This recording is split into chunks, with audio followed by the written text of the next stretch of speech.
இந்த நல்ல விஷயங்களை பொறுமையா நீங்க கேட்டா, நீங்க நல்ல வாழ்க்கையில வழிநடத்தி கொண்டு போலாம்.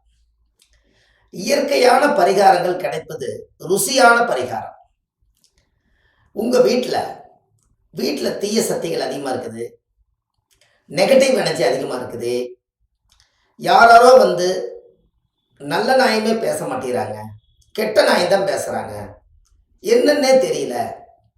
நம்ம மனசுக்குள்ள வெளியில போனா நான் நல்லா இருக்கேன். வீட்டுக்குள்ள வந்தா ஒரு எரிச்சலா இருக்குது.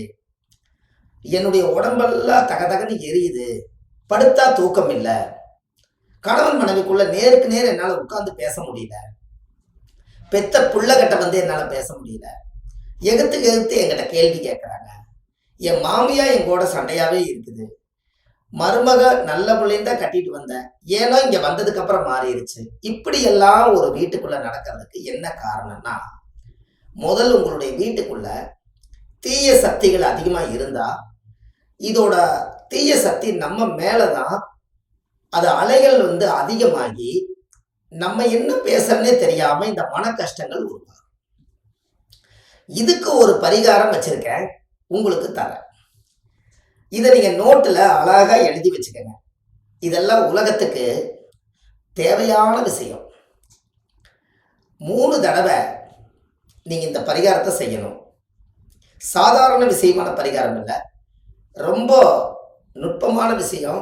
வாழ்க்கையில இதை நீங்க செஞ்சீங்கன்னா அதை விட ஒரு பரிகாரம் எதுவுமே இல்லை. அந்த அளவுக்கு அற்புதமான ஒரு பரிகாரத்தை இப்ப நான் உங்களுக்கு கொடுக்க போறேன். அப்ப நான் இவ்வளவு பிரச்சனைக்கு ஒரு தீர்வு வேணும் அப்படின்னா, ஒரு பரிகாரம் நான் சொல்றேன், எழுதிக்கங்க.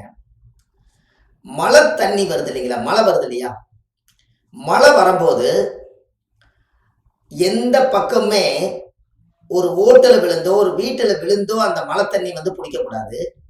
இயற்கையா வானத்துல இருந்து வரண பகவான் வானத்திலிருந்து எந்த ஒரு தடையில்லாம அந்த தண்ணீர் மழை தண்ணி வருது இல்லையா, அந்த மழை தண்ணிய வெளியில கொண்டு போய் ஒரு அண்டா குண்டா ஏதாவது ஒன்று வச்சு அந்த தண்ணியில சீரகத்தை போட்டு நீங்க நைட்டு ஊற வச்சு காலையில பூரா வீடு வாசலுக்கெல்லாம் கழுவி இந்த மழை தண்ணியை நல்லா தொளிச்சு விடுங்க.